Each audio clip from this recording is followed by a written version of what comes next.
Live from New Delhi, you're watching DD India Live, India's voice to the world.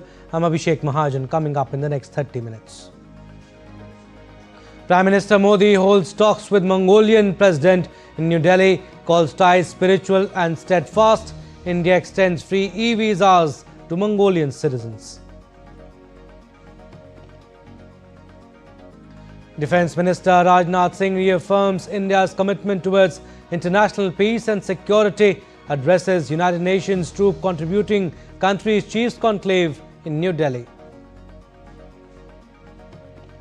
Prime Minister Modi hails Google's massive investment announcement to establish 1 gigawatt scale AI hub in Visakhapatnam.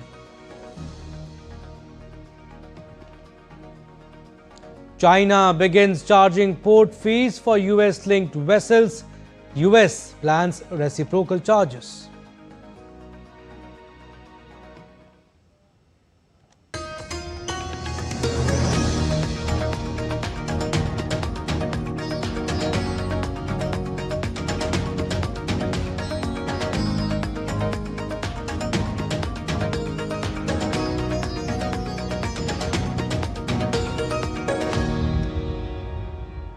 President of Mongolia, Khurel Sukhukhna, is on India visit. Prime Minister Modi and President of Mongolia today witnessed exchange of MOUs between India and Mongolia in Delhi. Several MOUs were exchanged, boosting cooperation, aligning with India's Act East policy and Mongolia's third neighbor diplomacy, fostering regional stability. वैश्विक मुद्दों पर हमारा दृष्टिकोण हमारे साझा मूल्यों पर आधारित है। अंतर्राष्ट्रीय मंचों पर हम करीबी साझेदार हैं। हम दोनों देश फ्री, ओपन, इंक्लूसिव और रूल बेस्ड इंडो पैसिफिक का समर्थन करते हैं। ग्लोबल साउथ की आवाज को सशक्त करने के लिए भी हम मिलकर काम करते हैं। Prime Minister Modi also noted that though India doesn't share borders with Mongolia, India has always viewed Mongolia as a neighbor and that the country will keep strengthening people-to-people ties. हमारी सरहदें भले ही जुड़ी हुई नहीं है, लेकिन भारत ने मंगोलिया को हमेशा एक पड़ोसी के रूप में देखा है और इसी नाते हम पीपल टू पीपल टाइज को बढ़ावा देते रहेंगे।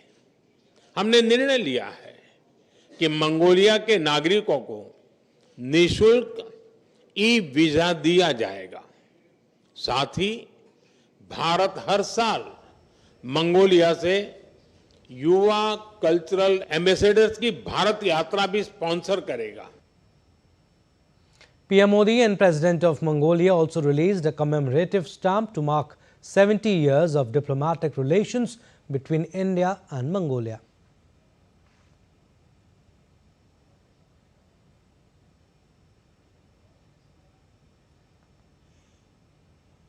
Prime Minister Modi held delegation-level talks with Mongolian President Khurel Sukhukhna of Hyderabad House, Delhi, strengthening the 70-year India-Mongolia strategic partnership.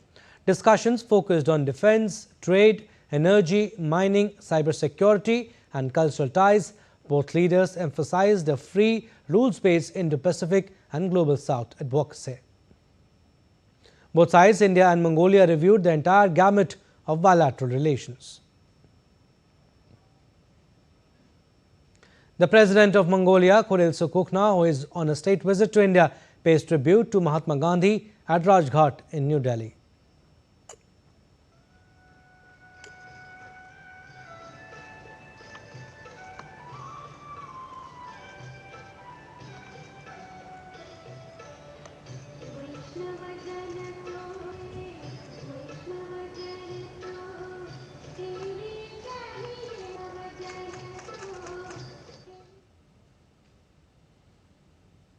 President of Mongolia, Khurel Sukhukhna, on Monday arrived in New Delhi on a 4-day visit to India.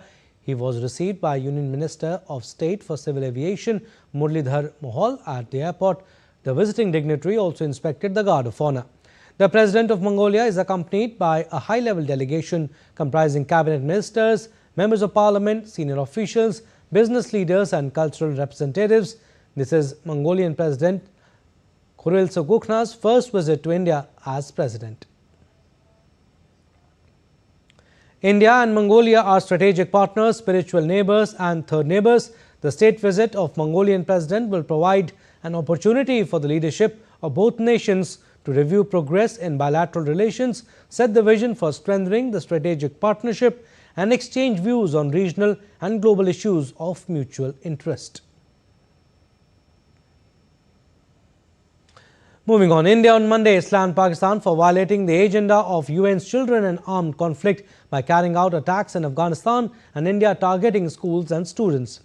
Delivering India's statement on promotion and protection of rights of children, BJP leader Nishikant Dubey described Pakistan as one of the worst violators of the UN's Children and Armed Conflict agenda and pointed out serious issues not just within Pakistan but also in neighbouring regions.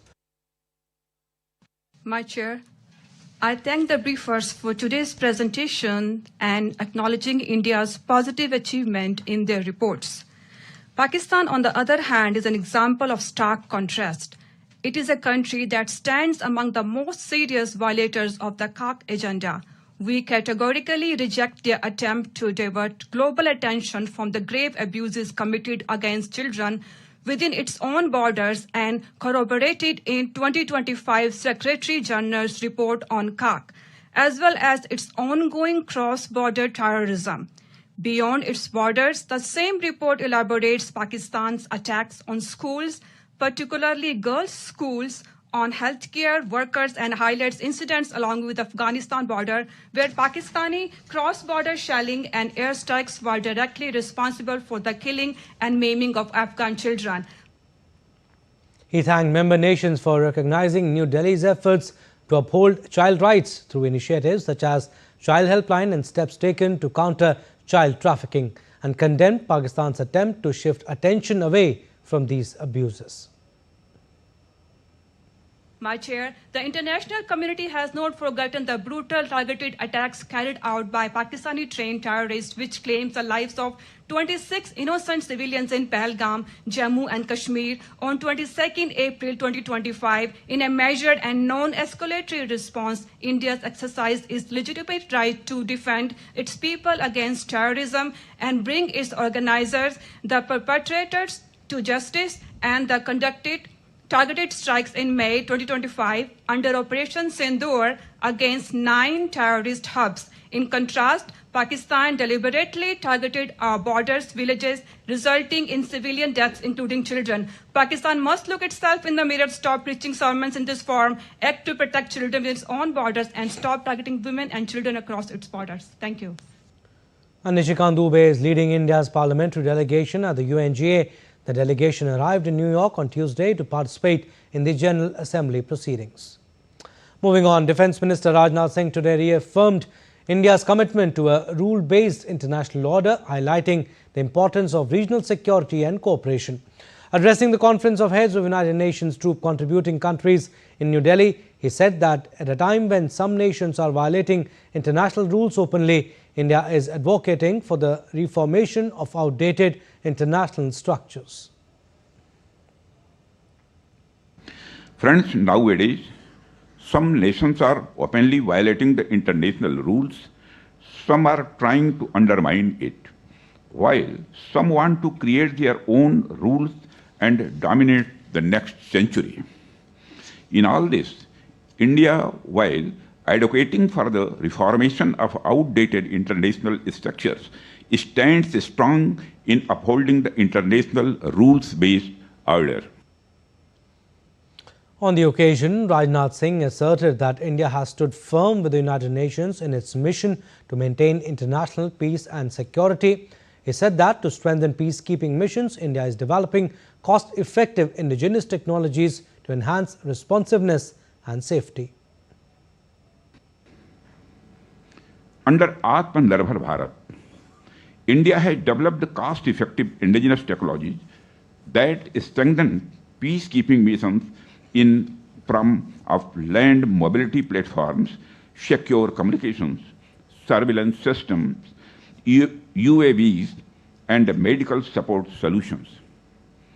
These innovations enhance situational awareness, responsiveness, and safety. The three-day conference brings together senior military leaders from 32 nations that contribute troops to UN peacekeeping missions.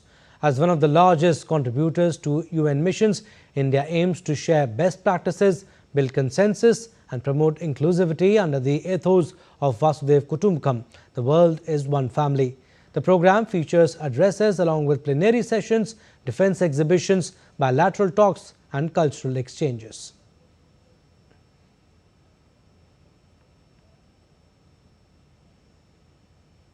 Now, G20 ministers under South Africa's presidency met on Tuesday. The G20 ministers have adopted the Resilience for All Declaration on Disaster Risk Reduction, or DRR, coinciding with the International Day for Disaster Risk Reduction.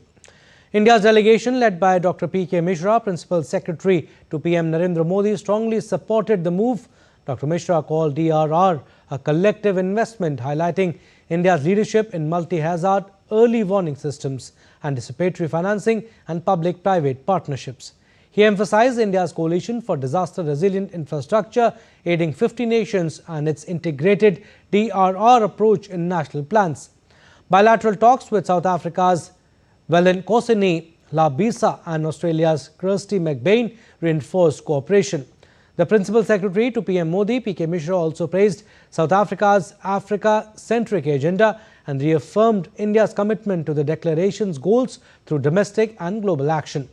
The declaration advances the G20's 2025 focus on inclusive, sustainable resilience. And marking one of its biggest ever investment in the country, Google will invest $15 billion over the next 5 years to set up data center capacity for an artificial intelligence hub in India's Andhra Pradesh. The investment is one of Google's largest AI hub investments in the world outside of the US.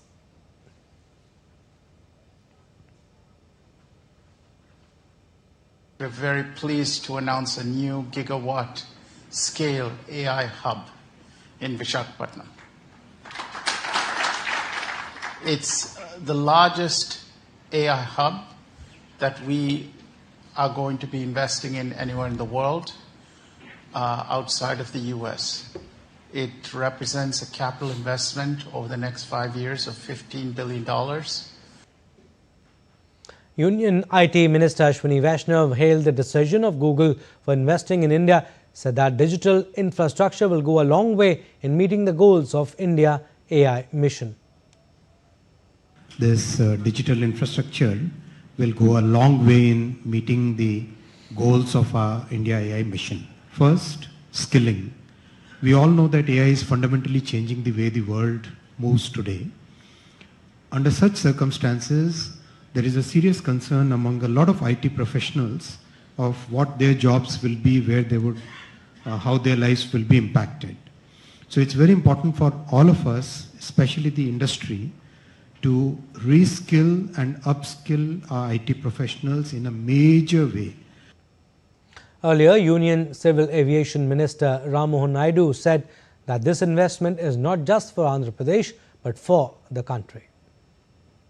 Today is a historic day. I'm very happy that Google is announcing $10 billion data center in the state of Andhra Pradesh in Visakhapatnam. This $10 billion investment is going to create jobs up to 1,88,000. And also the kind of ancillaries and the other industries, other data centers, other technology infrastructure that is going to come is going to boost the GDP of more than 11,000 crores every year. That is the scale, that is the capacity of the investment that we are talking about. And the move comes amid intensifying competition among big tech companies, which are spending heavily on building new data center infrastructure to meet booming demand for AI services. Google alone has committed to spending some $85 billion this year to build out data center capacity. AI requires enormous computing power, pushing demand for specialized data centers that enable tech companies to link thousands of chips together in clusters. Microsoft and Amazon have already poured billions into building data centers in India, a key growth market for the global tech giants, where nearly 1 billion users access the internet.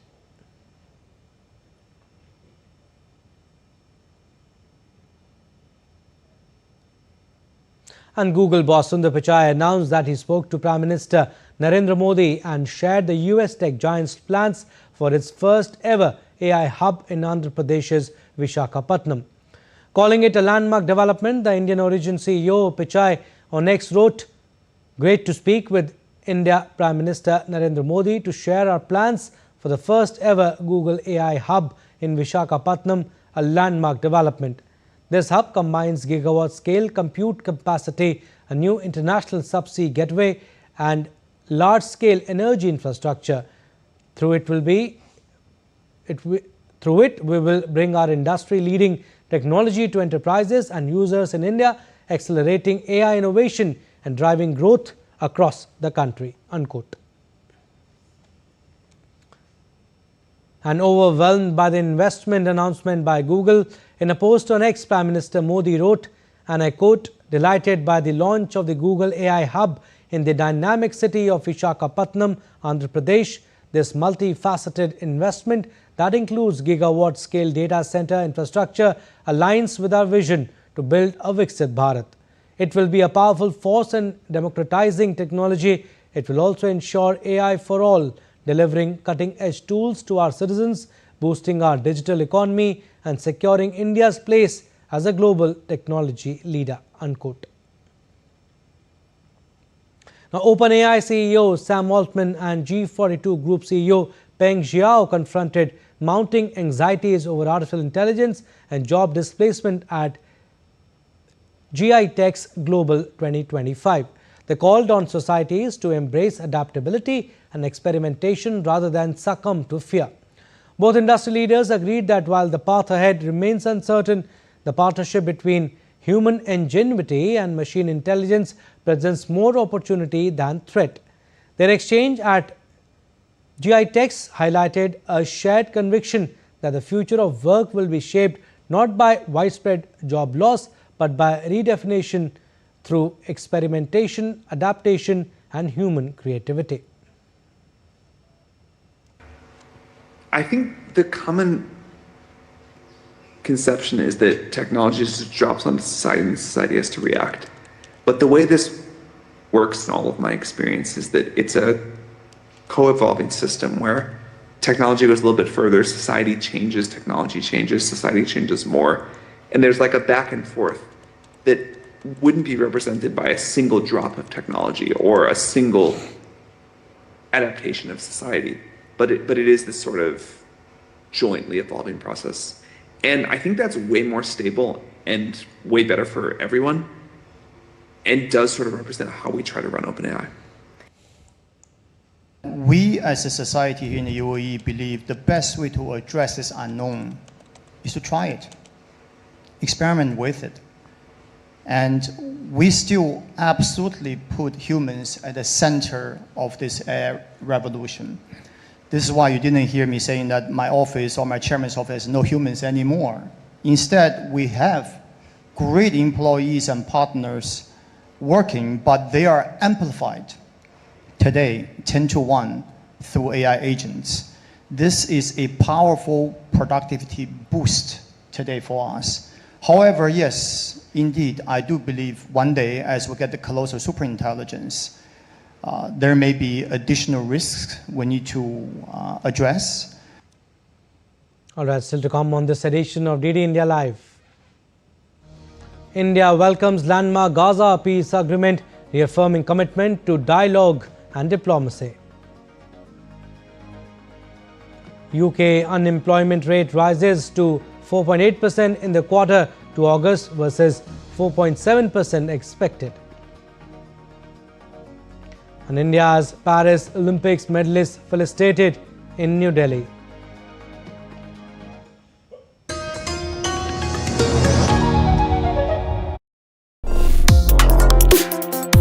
Complex issues, hidden agendas, twists and turns, strategic games. We think all dots are linked. We just need to connect them. Join me every week as I connect the dots to unravel hidden designs in statecraft, mysteries, and decode issues that matter to you. Watch Connecting the Dots with me at these times on DD India.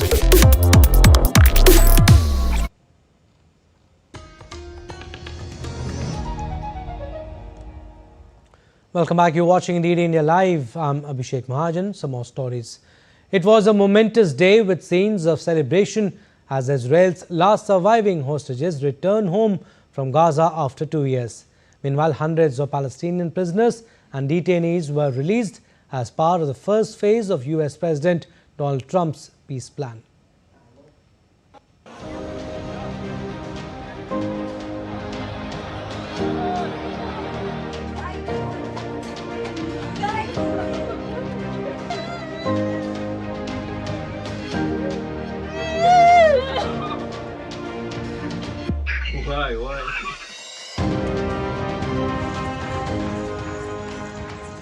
For some, it is a moment that has taken a long time to come. For many, it's a moment they were waiting for. And for the entire world, it's a moment that has brought a sense of calm and welcome relief. Tears, cheers, and tightly held embraces, Israel's last surviving hostages have come home after 2 harrowing years in Gaza captivity. The release of hostages took place in stages. They were released in 2 groups, one group of 7 and a group of 13. They were first handed to the International Committee of the Red Cross by Hamas in Gaza. They were then met by IDF troops who escorted them back to Israel. Families were reunited at medical centers. The newly freed hostages are now receiving urgent medical care. Some weak, malnourished, others still in shock, but not all made it back alive. The Israeli military received 4 coffins, the remains of 4 hostages returned by Hamas, while the fate of 24 others remains unknown. And across the divide, another kind of homecoming. In Gaza and the West Bank, joy echoed through the streets, over 1,900 Palestinian prisoners and detainees freed. Many unanswered questions and a nation unsure if this fragile calm is the beginning of lasting peace or just another pause in a painful cycle. The bottom line is this really a peace deal or is this only a hostage release deal plus a temporary ceasefire? It's still unclear, but I'm fearful that it's more the latter than the former. But even in celebrations, questions linger about what happens next and whether or not the plan really will be a path to lasting peace. In Hostages Square, a clock keeping the count of amount of days the hostages have been in Gaza is still ticking. Bureau Report, DD India. And India welcomed landmark Gaza peace agreement, reaffirming commitment to dialogue and diplomacy. According to a statement issued by External Affairs Ministry, India welcomes the signing of the landmark peace agreement between Israel and Hamas. Further, India hopes that this will lead to lasting peace in the region, which India will always support. It added that this is a reflection of India's long-standing commitment to dialogue and diplomacy.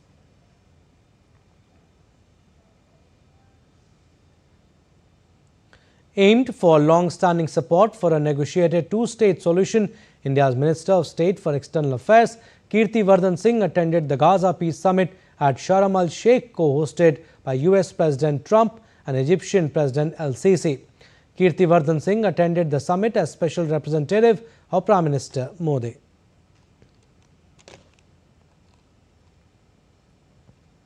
China's Ministry of Transport announced that starting 14th October, special port charges will apply to United States vessels at Chinese ports. China said it had started to collect these special charges on US-owned, operated, built or flagged vessels, but clarified that Chinese-built ships would be exempted from the levies.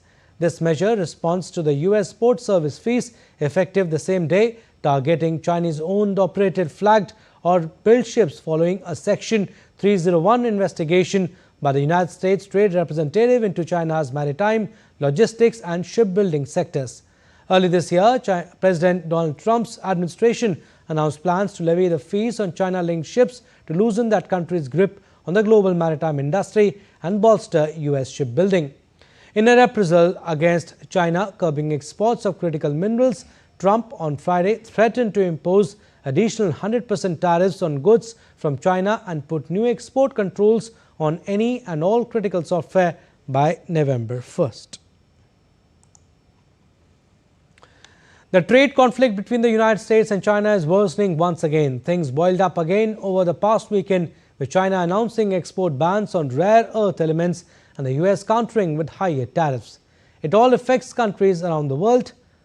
Lars Holter, who is with DW, joins me from Berlin. Good to have you, Lars. What does all this mean for the German economy? Thanks for having me. Well, shock and panic are two words out of headlines on the topic, and in no way is this sensationalizing what is happening here.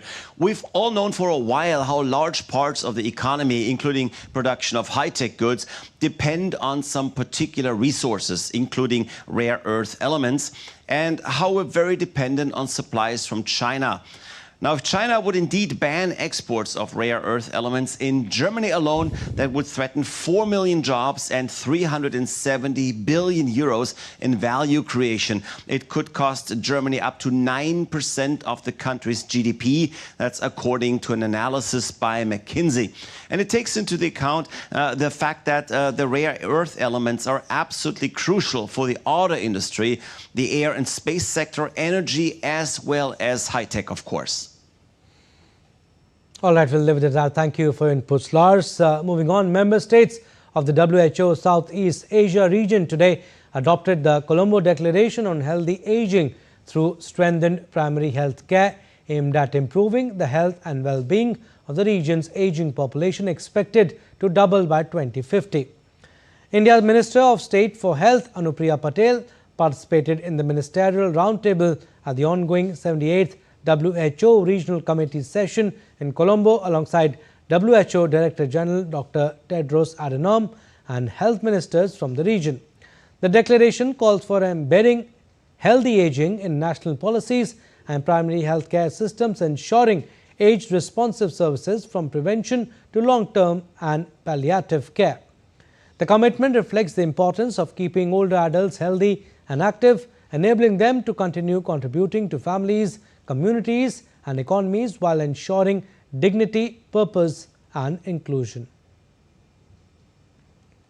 Now, Britain's unemployment rate has edged up to the highest level in over 4 years, official data showed on Tuesday, adding to the country's economic strains ahead of the government's annual budget.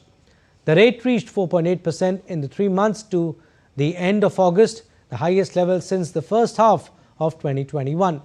That compared with unemployment at 4.7% in 3 months to the end of July.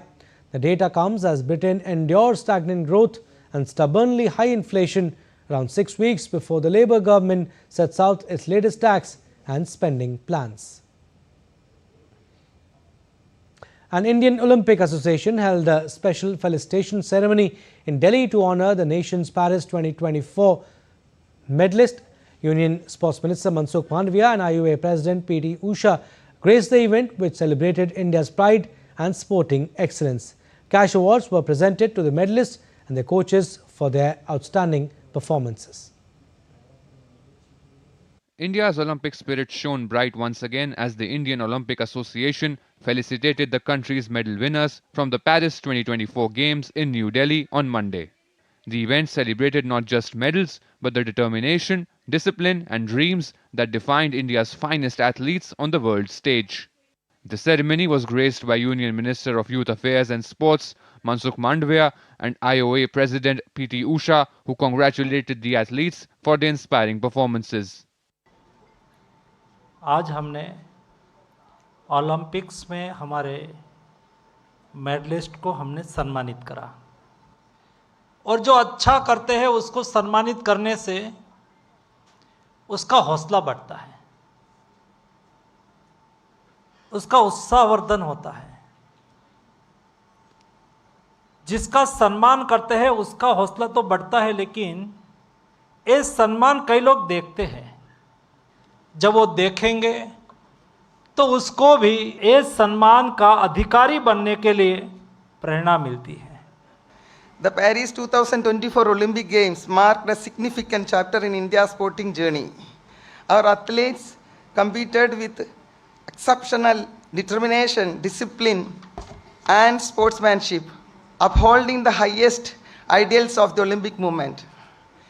A special words of appreciation must go to the coaches, trainers, medical team, and support personnel who have worked tirelessly behind the scenes. On this occasion, Union Sports Minister Mansukh Mandavia presented cash awards to the medal winners and their coaches, acknowledging their relentless hard work and contribution to India's success.